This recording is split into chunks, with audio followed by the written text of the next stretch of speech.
ان الحمد للہ اعوذ باللہ من الشیطان الرجیم بسم اللہ الرحمن الرحیم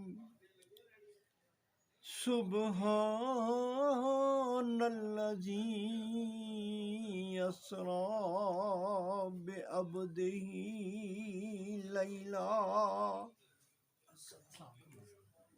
بعبدہ لیلا من المسجد الحرام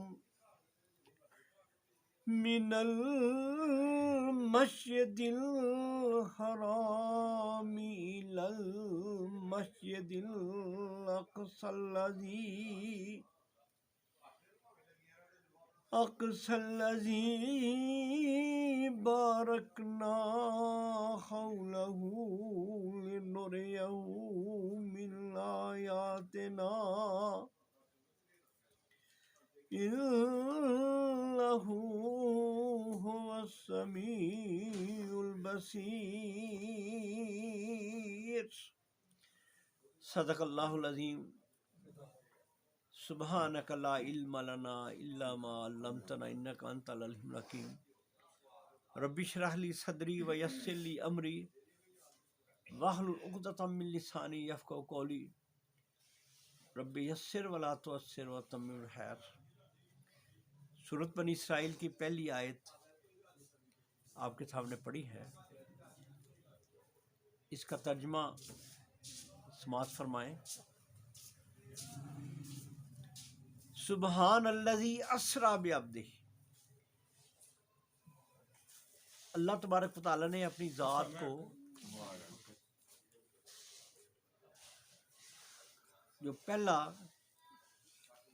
پہلی صفت کے ساتھ جو منسلک کیا ہے وہ یہی ہے کہ سبحان اللہ، وہ پاک ذات ہے، اس کے اندر کوئی کمزوری نہیں ہے، وہ ہر کام کر سکتی ہے، اس کے لیے کوئی چیز بھی ناممکن نہیں ہے، اور وہ خود فیصلہ کرتی ہے، اس کے فیصلے میں کوئی اثر انداز نہیں ہو سکتا، وہ جو چاہے کرتی ہے، جو چاہے کرنا چاہتی جو وہ کر لیتی ہے، اور وہ پاک ہے، اس کے اندر کوئی کمزوری نہیں، اس کی جو بھی اس نے پیدا کیا ہے ہر چیز کمال کی ہے، اور جو بھی اس کے فیصلے ہیں وہ ہر فیصلہ کمال کا، اور اس میں سے ایک فیصلہ یہ نبی صلی اللہ علیہ وسلم کو سیر کرانے کا، آسمانوں پہ لے کے جانے کا، اور بہت اعلیٰ مقام دینے کا جو ہے اس آیت کے اندر۔ تو اللہ تعالیٰ فرماتے ہیں کہ وہ پاک ہے وہ ذات جس نے رات کے کچھ حصے میں اپنے بندے کو سیر کرائی مسجد حرام سے مسجد اقصیٰ تک، اور مسجد اقصیٰ وہ ہے کہ الذی بارکنا حولہ، کہ اس کی بھی بڑی اللہ تعالیٰ نے اس کے ارد گرد بڑیاں برکتیں رکھی ہیں، بہت ہی اعلیٰ جگہ ہے وہ بھی، جس طرح خانہ کعبہ ہے وہ بیت المقدس بھی بہت ہی شاندار، بہت ہی اعلیٰ، بہت ہی بابرکت، بہت ہی برکت والا۔ لنوریہ من آیاتنا، اور مقصد یہ معراج کا جو تھا یہ تاکہ اللہ تعالیٰ اس کو نشانیاں دکھائے، اللہ تعالیٰ ان کو عظمتوں میں لے جائے، اللہ تعالیٰ ان کو پورے آسمانوں کی سیر کرائے، آسمانوں سے آگے تک سدرۃ المنتہا، اور اس کے آگے تک جہاں فرشتے بھی نہیں جاتے، انسان کو وہاں لے جایا گیا۔ نبی صلی اللہ علیہ وسلم جو سب انسانوں میں سے بلکہ پوری کائنات میں سب سے اعلیٰ ہیں، ان کو اتنا درجہ دیا گیا، اور اس کا مطلب پھر یہ ہوا کہ معراج نبی میں یہ بھی اللہ تعالیٰ بتا دیا کہ انسان جو ہے وہ ہر چیز سے افضل ہے۔ تو علامہ اقبال نے جو فرمایا تھا نا کہ سبق ملا ہے مجھے معراج مصطفیٰ سے مجھے، کہ عالم بشریت کی زد میں ہے گردو، کہ پورے کا پورا گردو کا مطلب ہے پوری کائنات جو ہے اس میں انسان ہی کی عظمت ہے، انسان ہی کی بڑائی ہے، انسان ہی اعلیٰ۔ اس نے بھی ثابت کر دیا کہ یہ فرشتوں سے بھی اس کا اعلیٰ مقام ہے، جہاں فرشتوں کا سردار جبرائیل علیہ الصلوۃ والسلام یہ ہاتھ جوڑ کے کہتے ہیں کہ آگے میں نہیں جا سکتا، تو وہاں اس کے آگے نبی صلی اللہ علیہ وسلم کو لے جانا، اس کا مطلب یہ ہے کہ یہ بتانا ہے کہ انسان ہی اس کا مقام بہت بلند ہے۔ نور من آیات انہ هو السمیع البصیر، اللہ جو ہے وہ ہر چیز کو سنتا بھی ہے اور دیکھتا، ہر چھوٹی سے چھوٹی، بڑی سے بڑی، اس کے لیے کوئی مشکل نہیں۔ میرے جی ساتھیوں، جیسے ہم نے پچھلے درس میں یہ آپ سنا کہ حضور اقدس صلی اللہ علیہ وسلم کو بیت کے خانہ کعبے سے بیت المقدس بھی لے جایا گیا، وہاں نبی صلی اللہ علیہ وسلم نے سب انبیاء کی امامت کرائی، امام الانبیاء کا لقب ملا، پھر وہاں سے سارے آسمانوں پہ، پہلے، دوسرے، تیسرے، چوتھے، پانچویں، چھٹے، ساتویں آسمان پہ، پھر اس کے بعد سدرۃ المنتہا، جہاں پہ پوری مخلوق، آگے کوئی مخلوق نہیں جا سدرۃ المنتہا کا مطلب ہے وہ بیری کا درخت جو اتنا آخر میں ہے اور اس کے آگے کوئی بھی نہیں جا سکتا، ان کے بھی آگے نبی صلی اللہ علیہ وسلم اللہ سے ملاقات ہوئی، اور اللہ تعالیٰ نے نبی صلی اللہ علیہ وسلم کو بہت ہی اچھی چیزوں سے نوازا۔ میرے جی ساتھیوں، آج ہم کچھ اور چیزیں جو اس کے بعد ہوئی کہ حضور اقدس صلی اللہ تعالی وسلم واپس آ گئے، اسی طرح واپس آ گئے، وہاں سے 3 چیزیں جو ہیں تحفتاً ملی وہاں سے اللہ تعالیٰ کے ملاقات کے بعد، اور اس میں سے سب سے جو اعلیٰ چیز ہے وہ نماز کا تحفہ دیا گیا۔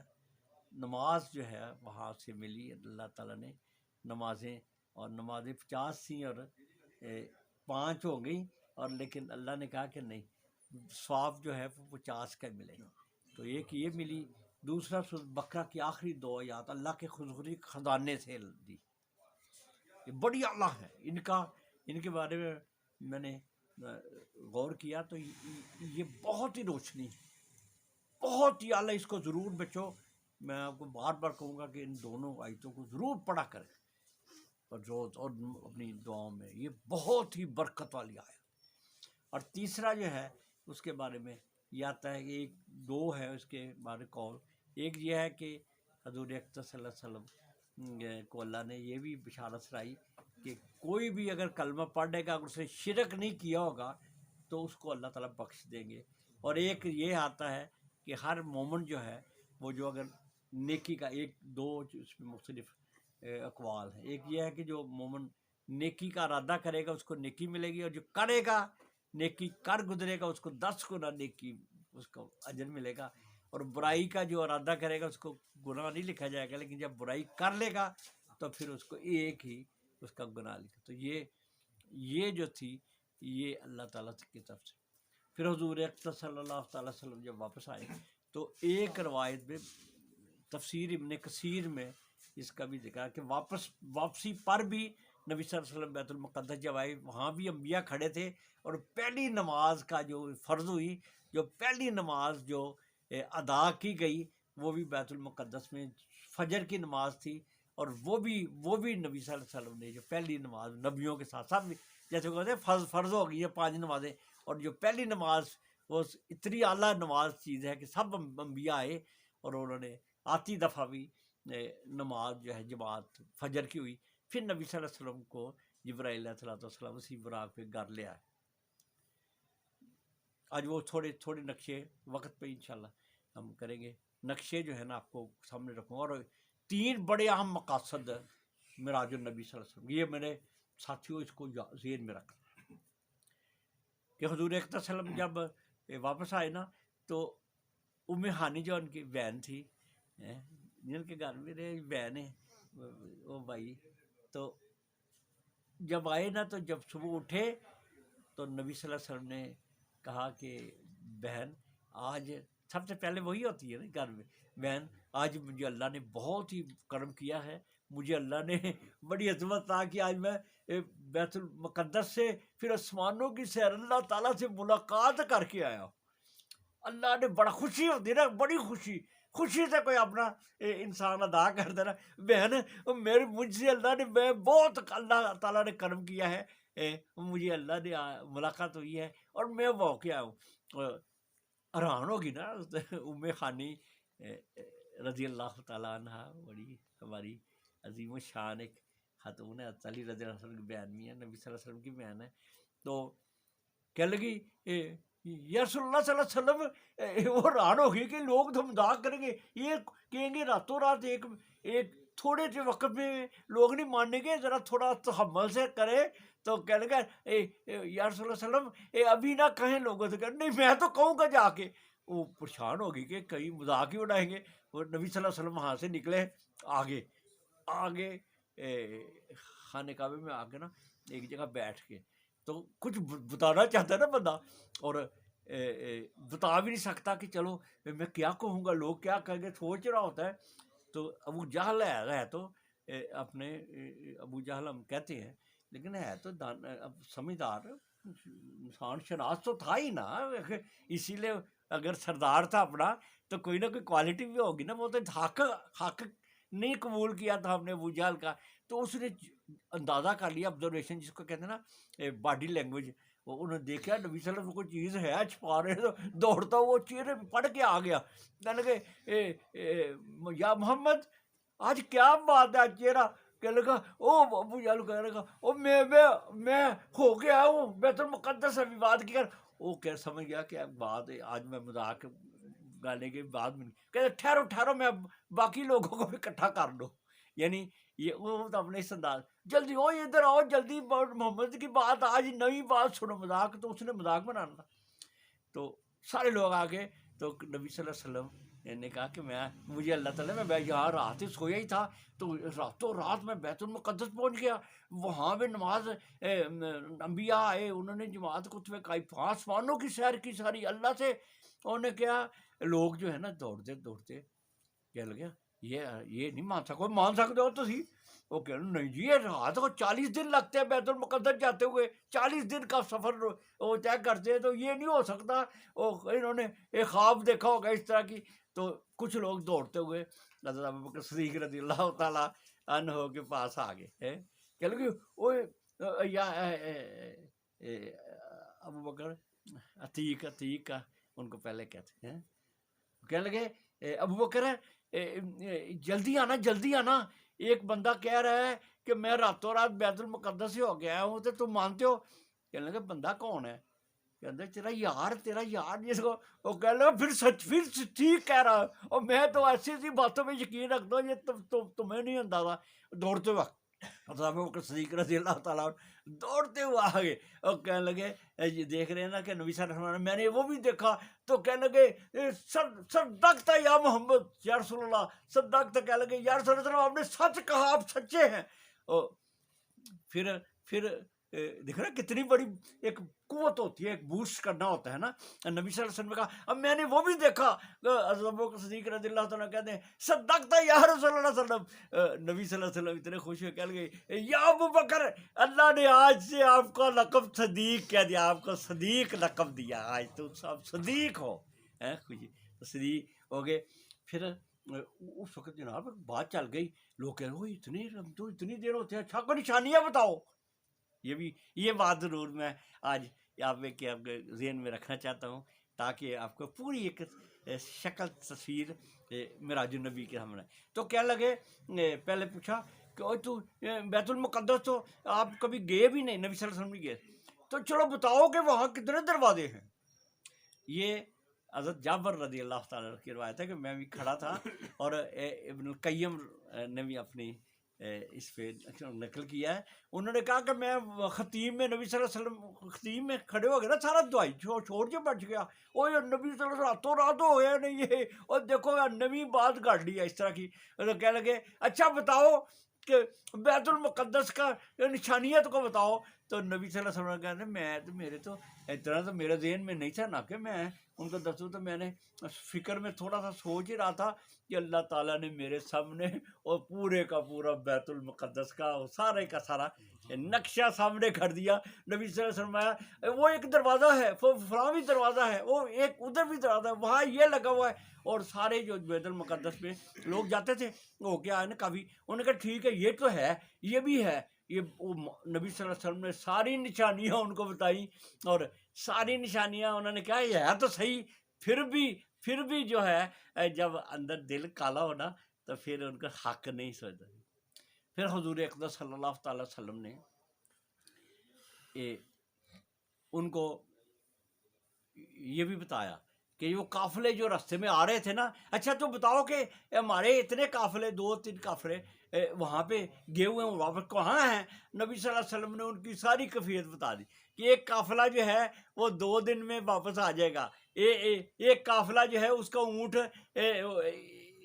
آج کا نوٹ کر لو, جب اونٹ جو ہے وہ بدک کے آگے گیا تھا, وہ پیچھے پیچھے دوڑے تھے اونٹ لینے کے لیے, تو ان سے پوچھ لینا کہ آج ہوا کہ نہیں. ایک پانی رکھا ہوا تھا برتن میں نے وہ پیا ہے, کم ہوا ہے, ان سے پوچھ لینا کہ پانی کم ہوا تھا.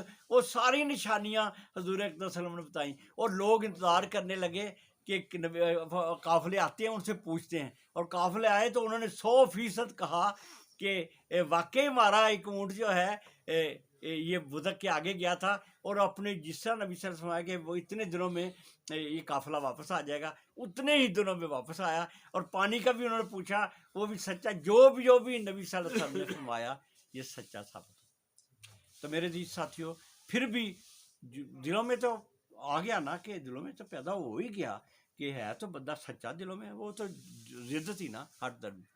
میرے عزیز ساتھیوں, 3 بڑے اہم مقاصد تھے, یہ ذہن میں رکھنا ہے کہ اس معراج النبی صلی اللہ علیہ وسلم کے 3 بڑے مقاصد.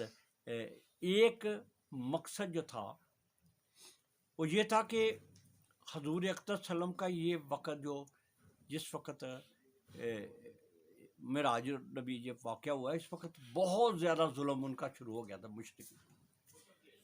مشرکین نے, کیونکہ آپ صلی اللہ علیہ وسلم کی بیوی زوجہ ختیجۃ الکبریٰ رضی اللہ تعالیٰ عنہ وہی فوت ہو گئیں, پھر نبی صلی اللہ علیہ وسلم کے چچا ابو طالب وہی فوت ہو گئے نا. تو اب جو ہے انہوں نے مشرکین نے ظلم کی انتہا کر دی, ظلم زیادہ کر دیا, اور نبی صلی اللہ علیہ وسلم کو زیادہ پریشان کیا. اور نبی صلی اللہ علیہ وسلم نے طائف کا سفر بھی کیا کہ شاید وہاں کچھ لوگ ایمان لیں, انہوں نے بڑی زیادتی کی. تو نبی صلی اللہ علیہ وسلم بڑی پریشانی کی حالت میں تھے. تو پہلے اللہ تعالیٰ کا وقت ہے کہ پہلے تو جبرائیل علیہ السلام آتے تھے. جب اللہ تعالیٰ نے دیکھا, اللہ تعالیٰ نے محسوس کیا کہ میرے محمد صلی اللہ علیہ وسلم میرے یہ بڑا مشکل ہے ان کے لیے, ان کو تسلی دینے کے لیے میں ان کو اپنے پاس بلاتا ہوں. تو اور یہ بھی بتانا تھا کہ نبی صلی اللہ علیہ وسلم پوری کائنات میں سب سے اعلیٰ ہیں. یہ بھی بتانے کے لیے جیسے میں نے بتایا کہ پوری کائنات میں عزت و احترام دینے کے لیے نبی صلی اللہ علیہ وسلم کا, اور سب سے قرب اپنا قریب بلایا تاکہ حوصلہ ہو, استقامت ہو. اور نبی صلی اللہ علیہ وسلم آگے ایک بہت بڑے مرحلے آنے والے ہیں, اور حضور اقدس صلی اللہ علیہ وسلم کو ایسے حالات میں تسلی دی جائے. تو حضور اقدس صلی اللہ علیہ وسلم پہلا مقصد رکھا کہ نبی صلی اللہ علیہ وسلم کو عظمت دی جائے اور اپنے پاس بلایا جائے. پھر حضور اقدس صلی اللہ علیہ وسلم کو اللہ تعالیٰ نے اپنے پاس, اور سب سے زیادہ قرب نبی صلی اللہ علیہ وسلم کا اللہ کے ساتھ حاصل ہوا. اور پہلی جو چیز یہ تھی کہ کیونکہ نبی صلی اللہ علیہ وسلم کے بارے میں اللہ تعالیٰ فرماتے ہیں هو الذی ارسل رسولہ بالہدی, کہ وہ ذات جس نے اپنے رسول کو بھیجا ہدایت کے ساتھ, اور دین حق کے ساتھ, لیظہرہ علی الدین کلہ, تاکہ یہ دین ہر دین پہ غالب آ جائے, اس کو ساری کے ساری عظمت حاصل ہو جائے. اس کی عظمت کا نشان بتانے کے لیے کہ یہی سب سے اعلیٰ دین ہے, اور محمد صلی اللہ علیہ وسلم کی ذات ہی سب سے اعلیٰ ہے. اللہ تعالیٰ نے اپنے سب سے زیادہ قریب, وہاں بھی یہاں جبرائیل علیہ السلام نہیں جا سکتے, اللہ نے قرب دیا, قریب بلایا, سب سے زیادہ قرب حاصل ہو گیا, اور اس حد تک چلے گئے جہاں کوئی فرشتہ نہیں جا سکتا. تو یہ ثابت کر دیا کہ نبی صلی اللہ علیہ وسلم کا مقام ہے, نبی صلی اللہ علیہ وسلم آپ کا مقام سب سے اعلیٰ ہے. اور پھر انسان وہ جو اللہ کا قرب حاصل ہوتا ہے اس کا بھی مقام بڑا اعلیٰ ہے. تو یہ پہلا مقصد تھا. دوسرا مقصد یہ تھا کہ انسان جو دنیا میں بھیجا ہے نا اس کا کیا مقصد ہے. میں نے کئی دفعہ بتایا کہ اللہ تعالیٰ ہے کہ الذی خلق الموت والحیات لیبلوکم ایکم احسن عملا. یہ یاد رکھنا دوسرا پوائنٹ ہے. پہلا کیا تھا کہ نبی صلی اللہ علیہ وسلم کو عزت و احترام دینے کے لیے اور نبی صلی اللہ علیہ وسلم کو حوصلہ دینے کے لیے اور نبی صلی اللہ علیہ وسلم کا مقام سب سے اعلیٰ بلند کرنے کے لیے اللہ تعالیٰ نے اپنے پاس بلایا. کیوں جی؟ یہ ٹھیک ہو. اور دوسرا جو ہے یہ انسان کا مقصد جو ہے وہ یہ ہے کہ اللہ کہتا ہے الذی خلق الموت، یہ جو انسان کو پیدا کیا کہ تاکہ وہ دیکھیں ہم وہ عمل کس طرح کرتا ہے. اس عمل کے مطابق اگر اچھے عمل کرتا ہے تو اس کو جنت میں جگہ ملے گی جنت میں، اور اگر برے عمل کرتا ہے تو اس کو جہنم میں سزا دی جائے گی. تو یہ سب سے بڑا اہم کام ہے انسان کا. یہ تو اللہ تعالیٰ نے تمثیلی شکل میں دکھانے کے لیے جنت کا بھی سیر کرائی، جنت کی، اور جنت میں انعامات کس طرح ملے ہیں، جنت میں کس طرح لوگ رہتے ہیں، ایک تمثیلی شکل میں اللہ تعالیٰ. اور پھر جہنم میں جو سزائیں ملتی ہیں نا گناہوں کی، اس کی بھی تمثیل اللہ نبی صلی اللہ علیہ وسلم کو دکھائی گئی تاکہ ہم تک وہ پہنچائیں. ٹھیک ہے کہ وہاں پہ جو گناہ کم کرتے ہیں کس طرح اس گناہوں کی سزا جہنم. جو میں چند چیزیں جو ہیں وہ آپ کو بتاؤں گا کہ کس طرح وہاں پہ ان کو سزائیں ملتی. تو وہ سزاؤں کو بھی دکھانے کے لیے ہے نا، وہ سزائیں جو ہیں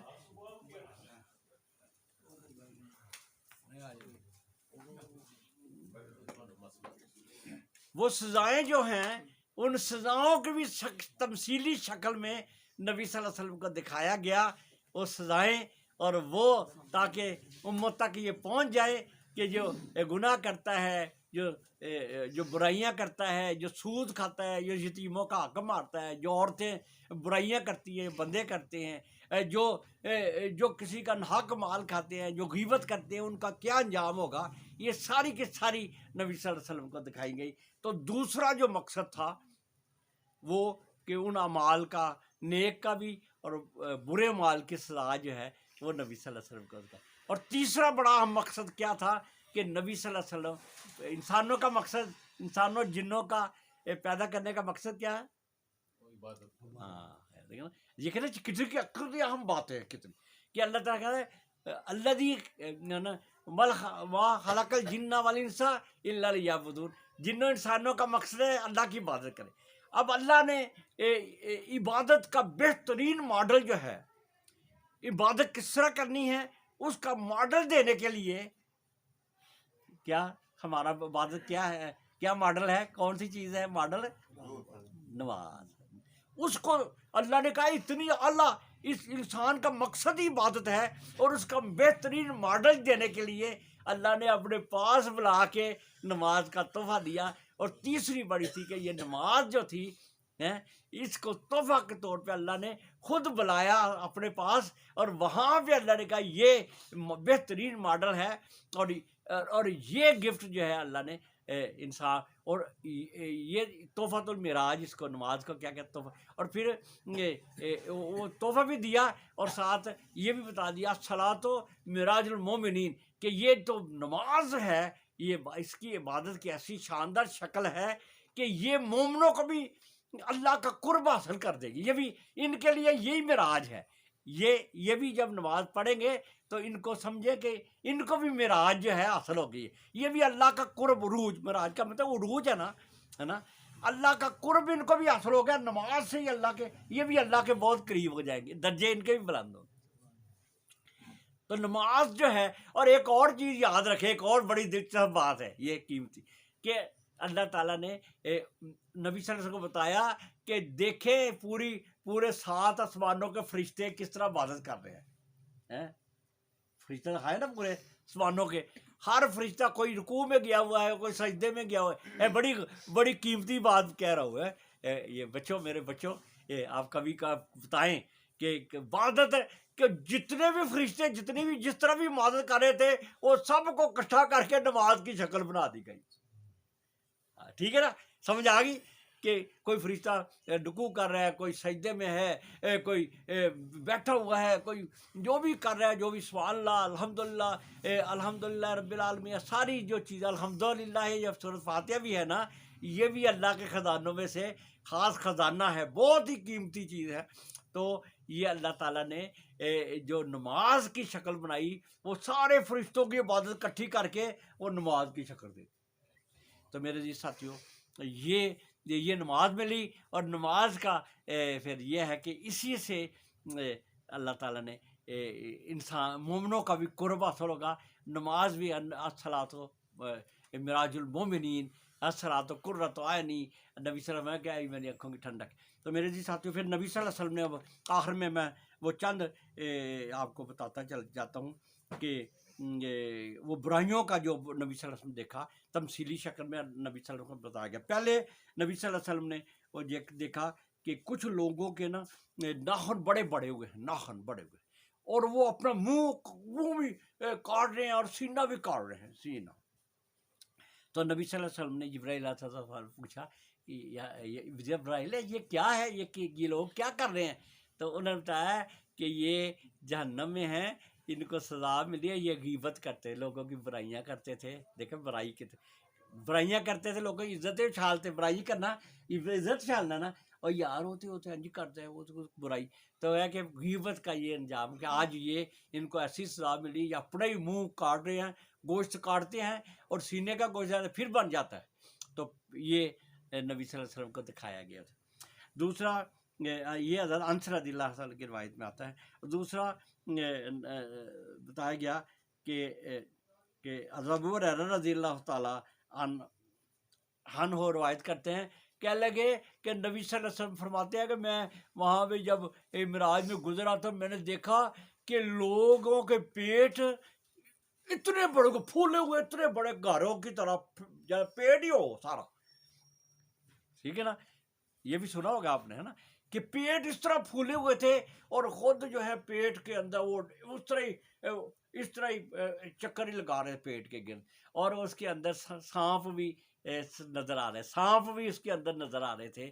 تو نبی صلی اللہ علیہ وسلم پوچھا جبرائیل سے، یا جبرائیل یہ کیا معاملہ ہے؟ کہنے لگے یا رسول اللہ صلی اللہ علیہ وسلم، یہ لوگ جو آج ان کا سزا ملی ہے، یہ سود کھایا کرتے تھے۔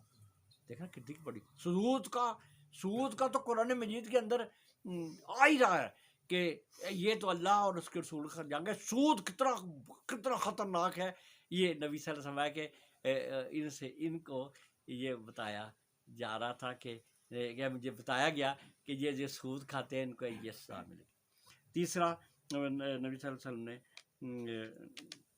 کہ تیسرا دیکھا نبی صلی اللہ علیہ وسلم نے کہ ایک کوئی لوگ ہے، ان کو پتھروں سے مارا جا رہا ہے، ان کا سر ٹوٹتا ہے، پتھر مارتے ہیں، سر پاش ہو جاتا ہے، پھر جڑ جاتا ہے، پھر پتھر مارتے ہیں، اور پھر حضور اقدس صلی اللہ تعالی وسلم نے پوچھا جبرائیل یہ کیا معاملہ ہے؟ نبی صلی اللہ علیہ وسلم کہ جبرائیل علیہ السلام نے یاد تیسرا نبی صلی اللہ علیہ وسلم نے فرمایا کہ نبی صلی اللہ علیہ وسلم کو فرمایا گیا کہ جبرائیل نے کہا کہ یہ وہ لوگ ہیں جو نمازیں نہیں پڑھتے، کہ یہ اللہ کے یہ سجدہ جو یہ اللہ نے بنایا نا، سر یہ متھا بنایا اپنے سامنے سجدہ کرنے کا، اور ان کو احساس ہی نہیں ہے کہ نماز نہیں پڑھتے، ان کو سزا کے طور پہ ان کے سر پاش کر دیے جاتے ہیں کہ یہ جیسے جبیں ہے، یہ اللہ کے سامنے گانے تھی، لوگ بھول گئے ہیں نماز نہیں پڑھنا۔ نماز بہت ہی بڑا گناہ ہے نماز کا نہ پڑھنا۔ میرے بچوں، آج سے ہی اپنے جو نہیں خوبصورتی کرتے ہیں،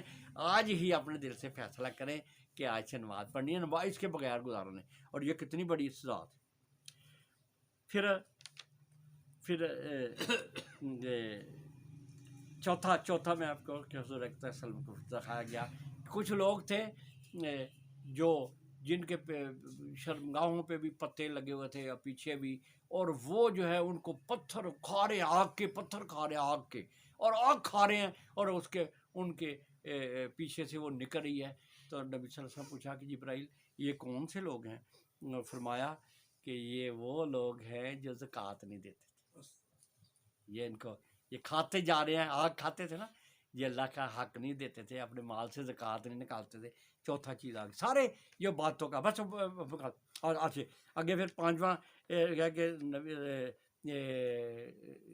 حضور اکرم صلی اللہ علیہ وسلم دیکھا کہ کچھ لوگ ہیں ان کے پاس ایک ہانڈی تازہ گوشت کی ہانڈیاں ہے، اور وہ ایک اور گوشت پڑا ہوا ہے وہ گندا اور بو آ رہی ہے، وہ گندا گوشت کھا رہے ہیں اور اپنا جو تازہ گوشت ہے نا وہ نہیں کھا رہے.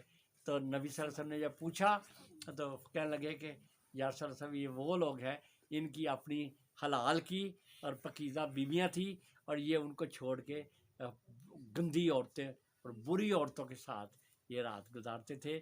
اور یہ عورتیں بھی جو ان کو ساتھ مل رہی تھی یہ بھی ہیں جن کے خامد نیک اور حلال کے تھے اور یہ برائیوں کے لیے دوسروں کے بستروں پہ جاتی تھیں، تو ان کو یہ بہت بڑی سزا جو ہے ملے. پھر اگلا حضور اکرم صلی اللہ تعالی وسلم نے دیکھا کہ کچھ لوگوں کے نا منہ کاٹے جا رہے ہیں، کل لوگوں کے نا منہ چھریاں اور کینچیوں سے ان کے یہ بھی اور زبانیں کاٹی جا رہی ہیں، پھر ہو جاتی ہیں، پھر کاٹی جاتی ہیں، پھر ہو جاتی ہیں. تو جبرائیل علیہ السلام سے پوچھا نبی صلی اللہ علیہ وسلم نے کہ جبرائیل یہ کون ہے؟ فرمایا یہ آپ کی امت کے وہ وائز ہیں تقریریں کرنے والے. لیکن آج کل ہے لوگ ایسے وہ وائز ہیں، وہ تقریریں بڑی لچھے دار تقریریں کر رہے ہیں، بڑی لچھے دار، لیکن عمل کوئی نہیں، ان کے عمل کوئی نہیں، خود عمل نہیں کرتے، لوگوں کو کرتے رہے ہیں نا آج کل کے لوگ. تو یہ ان کو سزا ملے گی، کاٹے جائیں گے. پھر حضور ایک وسلم نے خود نبی صلی اللہ علیہ وسلم نے ایک شخص کی حالت میں فرشتہ، اس کا نام مالک تھا، وہ دیکھا کہ وہ اس نے کبھی ہنسا نہیں، مسکرایا نہیں، اس کے چہرے میں کوئی مسکراہٹ کوئی نہیں، خشاشت کوئی نہیں. تو نبی صلی اللہ علیہ وسلم پوچھا جبرائیل یہ کون ہے؟ بڑا سخت کڑا، بڑا کٹ اس کا چہرہ جو ہے. فرمایا یہ جہنم کا دروغہ جو ہے نا اس کا نام مالک ہے، یہ وہ ہے جو ہنسا ہی نہیں. پھر حضور صلی اللہ تعالی وسلم نے کہ اور بھی لوگوں کو جیسے یتیموں کا مال کھاتے ہوئے دیکھا، یتیموں کا مال کھانے والوں کو بھی دیکھا. اور پھر کچھ ایسے بھی لوگ دیکھے جو لوگوں کے ناحق کرتے تھے، کچھ ایسے لوگ بھی دیکھے نبی صلی اللہ علیہ وسلم بس مختصر لوگ ایسے بھی لوگ دیکھے جنہوں نے لکڑیاں سر پہ رکھی ہوئی ہیں اور لکڑیاں رکھتے جا رہے ہیں. تو نبی صلی اللہ علیہ وسلم نے پوچھا کہ کون ہے؟ فرمایا یہ وہ لوگ ہیں پہلی ذمہ داریاں ادا نہیں کر سکتے اور ہی اپنے آپ پہ ڈالی جاتے ہیں. کچھ لوگ ہیں نا وہ کوئی کڑی بھی کر لیں گے، نہیں کر سکتے لیکن یوں ہی ڈالے جاتے ہیں، ان کو بھی سزا ملے گی. تو یہ ہے اور بھی مختلف سزاؤں کا، ہر گناہ کے بارے میں سزا کا جو وہاں پہ آیا نبی صلی اللہ علیہ وسلم کو دکھایا گیا. ہر قسم کی جو بھی حرام کھانے والے، سود کا میں نے دیا، برائی کرنے والے، پھر نجائز کسی کا مال کھانے، ڈاکو جو راستے میں لوٹنے والے، دھوکہ باز جو رہے ہیں ان کو بھی سزائیں ملیں گی. پھر وہ عورتیں جو بچے دوسرا کا ہوتا ہے اور اپنے خامند کے نام کر دیتے ہیں، ان کو بھی کانٹوں سے اٹھ سمان و زمین کے درمیان لٹکایا گیا تھا اور دکھایا گیا کہ ان کو یہ بھی بڑی خطرناک ہے. تو یہ میرے ساتھیوں نے اس طرح نبی صلی اللہ علیہ وسلم نے وہاں پہ گناہوں کی مختلف شکلیں، نیک لوگوں کو بھی دیکھا. اور تو یہ تھا وہ پورا واقعہ معراج. اور معراج کے واقعہ سے یہی ہے کہ انسان وہ چیزیں جو ہاتھ سے ملی ہیں وہ کیا اب ملی ہیں. ایک چیز نماز ملی ہے، اس پہ عمل کرنا ہے. نماز کا تحفہ وہاں سے ملا، نماز پڑھنی. پھر حضرت ابراہیم علیہ السلام نے ہمیں جو بھیجا سبحان اللہ والحمد للہ ولا الہ الا اللہ اللہ، وہ بھی دیکھنا ہے. پھر ہمیں گناہوں سے بچنا ہے، نیکیاں کرنے، جنت میں جانا ہے. پھر حضور ایک کہ جو بھی ہمارے لیے تحفہ لے کے آئے سورت بقرہ کی آخری آیات، اس کو بھی ہم نے یاد کرنا ہے. پھر عمل بھی اچھے کرنے ہیں. اللہ تعالیٰ سے دعا ہے کہ اللہ تعالیٰ ہمیں ان ساری باتوں پہ عمل کرنے کی توفیق عطا فرمائے اور معراج نبی کے مقصد کو سمجھنے کی توفیق عطا فرمائے. وآخر دعوانا الحمدللہ. الحمدللہ رب العالمین الرحمن الرحیم مالک یوم الدین ایاک نعبد وایاک نستعین اهدنا الصراط المستقیم صراط الذین انعمت علیہم غیر المغضوب علیہم ولا الضالین آمین اللهم صل علی محمد